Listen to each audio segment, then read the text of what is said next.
se abalou. Acho que nesse período ele já tinha uns 82 anos. Né? Mesmo velhinho, ele estava tranquilo. Porque eu acho que ele nunca mais teve medo de morrer. Porque quando ele foi deportado aos 14 anos, ele deve ter imaginado, poxa, eu podia ter morrido já aos 14 anos. Mas Deus me deu uma chance de começar de novo. Agora eu quero viver o resto da minha vida agradando a Deus, servindo a Deus. Então, quando o decreto saiu, ele simplesmente continuou orando.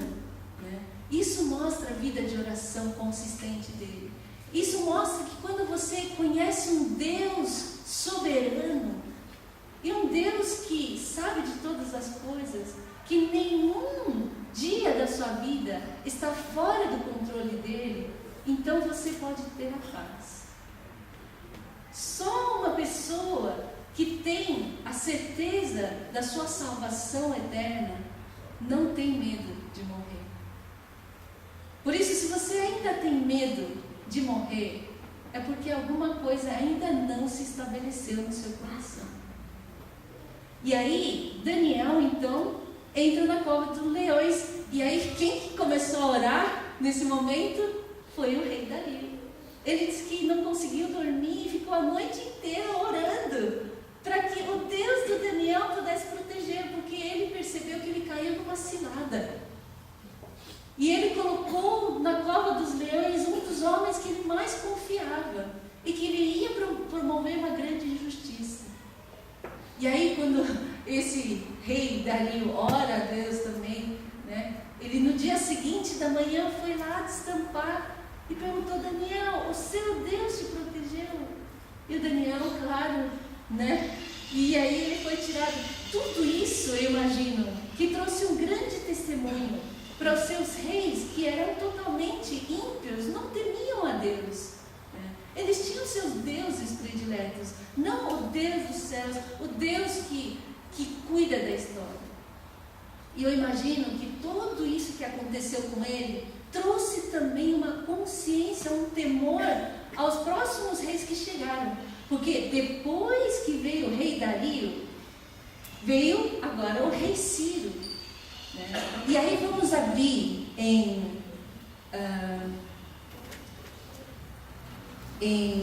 Daniel, capítulo 9.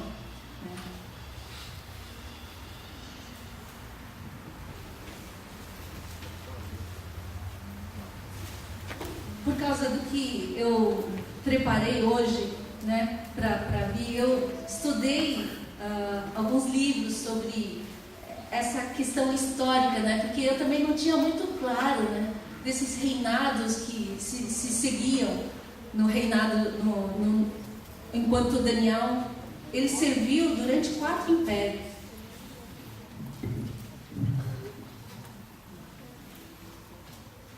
E no capítulo 9, acontece antes da promulgação do rei Ciro. Porque se você ler em Esdras capítulo 1, ele vai falar que o Ciro, que é o próximo grande imperador que toma conta da Babilônia, esse é o que vai promulgar, vai escrever uma lei permitindo que todos os judeus voltassem para Jerusalém para reconstruir o templo. Imagine, um grande imperador vai se preocupar com um país pequenininho como era a Judéia. Mas para que a gente entenda por que ele faria isso, por que ele escreveu um decreto, a gente tem que perceber que Daniel e vários dos cristãos, vamos dizer, vários das pessoas tementes a Deus, influenciaram muito esses governantes para que se cumpra a vontade de Deus. Né? Já foi escrito em outras profecias de que Deus levantaria o Ciro para reconduzir os israelitas de volta à sua casa. Né? E vamos ler agora em Daniel.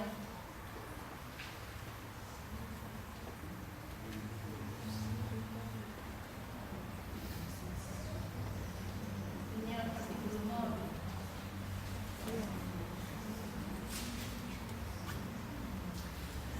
quando ele escreve que no primeiro ano de Dario, né, nessa fase ele já tinha uns 82 anos.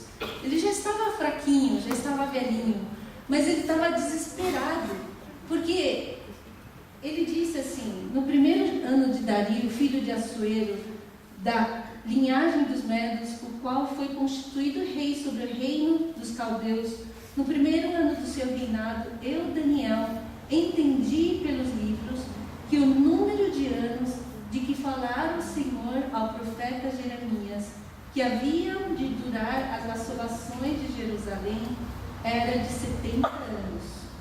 Voltei o rosto ao Senhor para o buscar com oração e súplicas, com jejum, pano de saco e cinzas.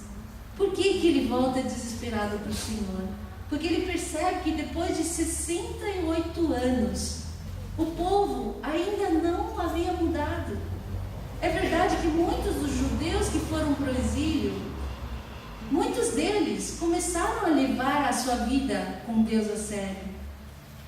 Muitos deles começaram a não mais ter idolatrias, começaram a buscar a palavra do Senhor, né? E as palavras dos profetas, como de Jeremias, chegam então ao Daniel e ele compreende que o estado em que eles estão está acabando. Os 70 anos de exílio estavam acabando, né? Porque ele já estava aos 68 anos servindo lá em Babilônia. Faltava 2 anos para que isso que foi profetizado acontecesse. Mas ele ainda via muita impiedade. Ele ainda via muitas pessoas que ainda não se arrependeram. E por isso ele mesmo se coloca num estado de arrependimento e ora assim ao Senhor. Orei ao Senhor, meu Deus. Vocês estão me acompanhando? Confessei e disse: ah, Senhor, Deus grande e temível, que guardas a aliança e a misericórdia para com os que te amam e guardam os teus mandamentos. Temos pecado e cometido iniquidades, procedemos perversamente e fomos rebeldes, apartando-nos dos teus mandamentos e dos teus juízos. E não demos ouvidos aos teus servos, os profetas, que em teu nome falaram aos nossos reis, nossos príncipes e nossos pais, como também a todo o povo da terra. A ti, ó Senhor, pertence a justiça, mas a nós o curar de vergonha. Como hoje se vê, aos homens de Judá, os moradores de Jerusalém, todo Israel, quer os de perto, quer os de longe, em todas as terras por onde os tem lançado, por causa das suas transgressões que cometeram contra ti. Ó Senhor, a nós pertence o curar de vergonha, aos nossos reis, aos nossos príncipes, aos nossos pais, porque temos pecado contra ti. Ao Senhor nosso Deus pertence a misericórdia e o perdão, pois nós temos rebelado contra Ele. E não obedecemos a voz do Senhor nosso Deus, para andarmos nas suas leis que nos deu por intermédio de seus servos, os profetas. Sim, todo Israel transgrediu a tua lei, desviando-se para não obedecer a tua voz. Por isso, a maldição e as imprecações que estão escritas na lei de Moisés, servo de Deus, se derramaram sobre nós, porque temos pecado contra ti. Ele confirmou a sua palavra, que falou contra nós e contra nossos juízes, que nos julgavam, e fez vir sobre nós grande mal, porquanto nunca, debaixo de todo o céu, aconteceu o que se deu em Jerusalém. Como está escrito na lei de Moisés, todo esse mal nos sobreveio. Apesar disso, não temos implorado o favor do Senhor nosso Deus, para nos convertermos das nossas iniquidades e nos aplicarmos à tua verdade. Por isso, o Senhor cuidou em trazer sobre nós o mal e o fez vir sobre nós, pois justo é o Senhor nosso Deus em todas as suas obras que faz, pois não obedecemos a sua voz. Na verdade, ó Senhor, nosso Deus, que tiraste o teu povo da terra do Egito com a mão poderosa e a ti mesmo adquiristes renome, como hoje se vê, temos pecado e procedido perversamente.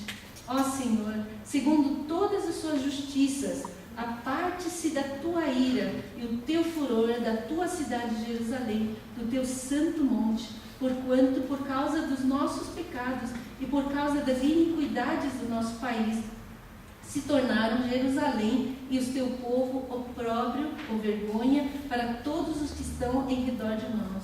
Agora, pois, ó Deus nosso, ouve a oração do teu povo e as suas súplicas, e sobre o teu santuário assolado, faze resplandecer o rosto por amor do Senhor. Inclina, ó Deus meu, os ouvidos e ouve. Abre os olhos e olha para a nossa desolação e para a cidade que é chamada pelo teu nome.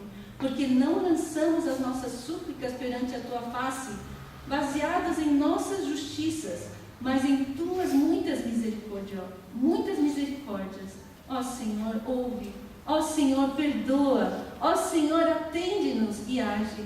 Não te retardes, por amor de ti mesmo, ó Deus meu, porque a tua cidade e o teu povo são chamados pelo teu nome.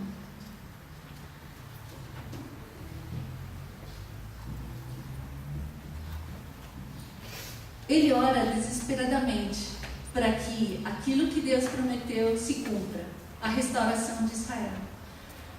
Daniel provavelmente não voltou do exílio, talvez por ele já ter idade, porque 2 anos depois, quando Ciro ele reina e promove essa volta, né, os judeus não voltaram imediatamente, né, porque naquela época demorava-se muito tempo até que aquilo o pessoal entendesse, mas foi nessa época que surgiram Neemias, Esdras, que foram usados por Deus também para conduzir todo um povo de volta.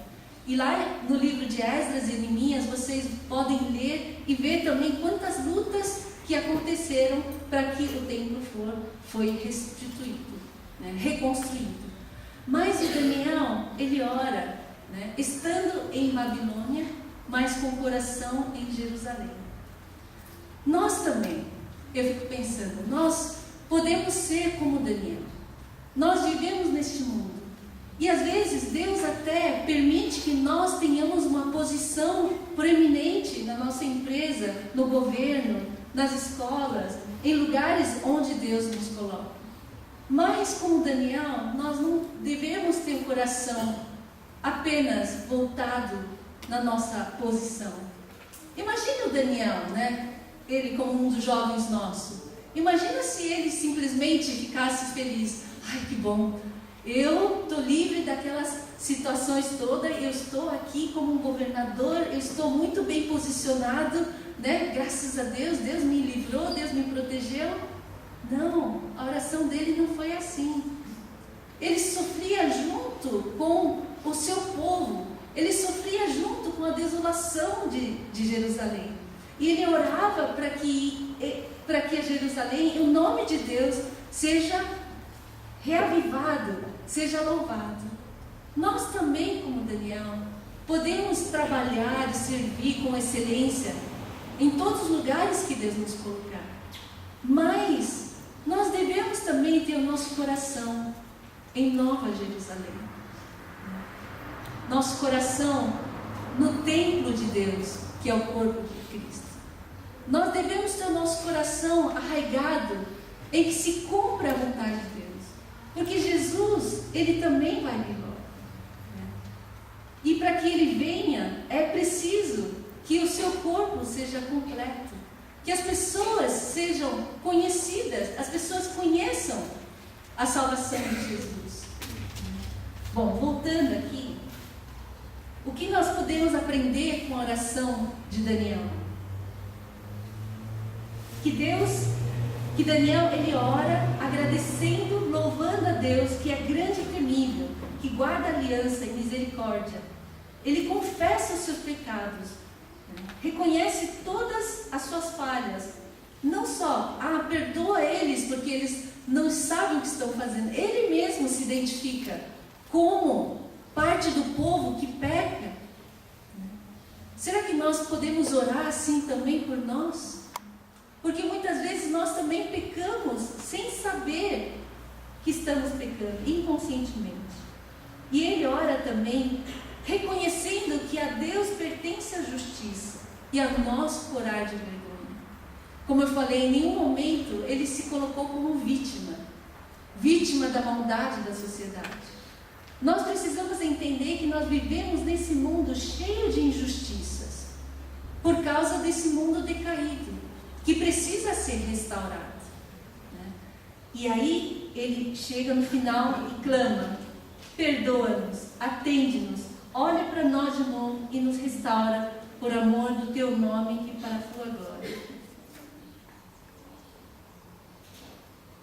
Falei do Ciro, né? Esse rolo de Ciro também está lá no museu, né? Que está nessas letras cuneiformes, falando de todas essas conquistas que o Ciro fez. E realmente Ciro, ele foi reconhecido como um rei misericordioso, um rei bondoso, que em todos os lugares que ele foi dominar, ele sempre respeitou as religiões locais, né? E ele também respeitava as lideranças locais.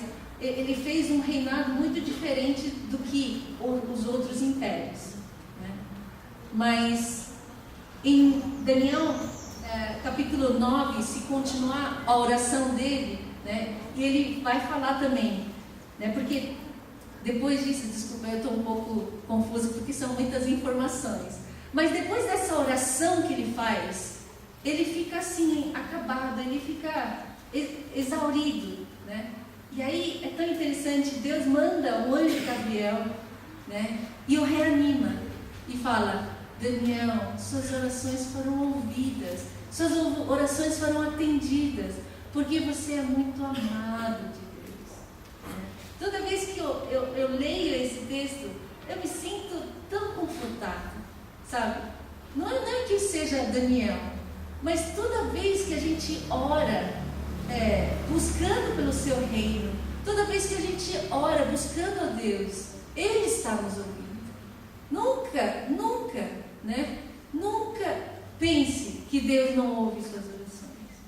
Quando você realmente se derrama diante de Deus, como Ele fez, confessando seus pecados, não se achando, né? Porque muita gente, quando vai orar, na verdade, vai reclamar de Deus, né? Vai lá para acusar Deus de alguma coisa. Mas quando a gente faz isso, muitas vezes realmente não tem por que ser ouvidos. Mas quando você se aproxima com esse coração compungido, humilde, reconhecendo a sua justiça e a sua misericórdia, Deus nos ouve. E Deus manda Gabriel para dizer isso para ele: eu ouvi suas orações e elas foram atendidas. Então, encoraje-se. Mas a gente vê que Daniel, ele passa muito tempo depois orando e jejuando, porque ele estava buscando mesmo que o reino dele veio. E aí Deus mostra outra revelação para ele. No versículo 24 diz: 70 semanas estão determinadas sobre o teu povo e sobre a tua santa cidade, para fazer cessar a transgressão, para dar fim aos pecados, para expiar a iniquidade, para trazer a justiça eterna, para selar a visão e a profecia e para ungir o santo dos santos. Essa foi uma revelação a respeito do grande Messias, que era Jesus Cristo. Então essas 70 semanas de Daniel, né? Na verdade, depois, se vocês tiverem mais interesse, vocês podem estudar lá na classe de aprofundamentos bíblicos, né? Que essas 7 semanas faltavam para eles voltarem a Jerusalém, mas depois mais 60 e quantas semanas para vir justamente esse Messias que vai ungir o Santo dos Santos e vai trazer o que? A destruição, vai cessar a transgressão para dar fins aos pecados, expiar a iniquidade, para trazer a justiça eterna. Quem que pode fazer isso? Só o nosso Cordeiro de Deus, só Jesus Cristo. Então isso já foi prometido há séculos antes de mim. E as pessoas que antes de Cristo eram salvas pela fé, pelo que eles creram nas promessas de Deus. E nós hoje somos salvos pelo que já aconteceu na história, pelo que Jesus já fez. E podemos realmente receber esse perdão, essa justiça e essa esperança. E hoje nós, como o novo templo de Deus, nós estamos buscando ser restaurados. Nós estamos buscando que Jesus volte também. E que a gente possa aprender com Daniel, que é um homem muito amado por Deus, né? Que ele fez parte dos remanescentes que foram preservados para continuar a história da salvação. E que ele, então, né, depois que ele foi levado aos cativeiros, ele levava a sério a vida de santidade e justiça. Ele nunca abriu mão, né, dos valores de Deus, dos mandamentos de Deus para se dar bem. Mas ainda assim Deus o abençoou muito. Ele também tinha uma obediência séria à palavra de Deus. Ele não relativizava. E ele tinha uma comunhão íntima com Deus. E aguardava a vinda do Messias. Eu espero que esses valores do Daniel possam ser os nossos também, né? E que o nosso viver aqui na terra, não importa em que governo a gente esteja debaixo do domínio, mas que nós possamos também ser usados por Deus em cada domínio em que a gente estiver. A começar pela nossa casa, pode ser? Porque na nossa casa existe um domínio também. Quem que domina a sua casa? Se você é um pai de família, mãe de família, Deus reina na sua casa, né? E a partir de cada lugar em que Deus te colocar, como trabalhador, como professor, como funcionário, que Deus possa te usar grandemente e que Deus possa se revelar por meio da sua vida.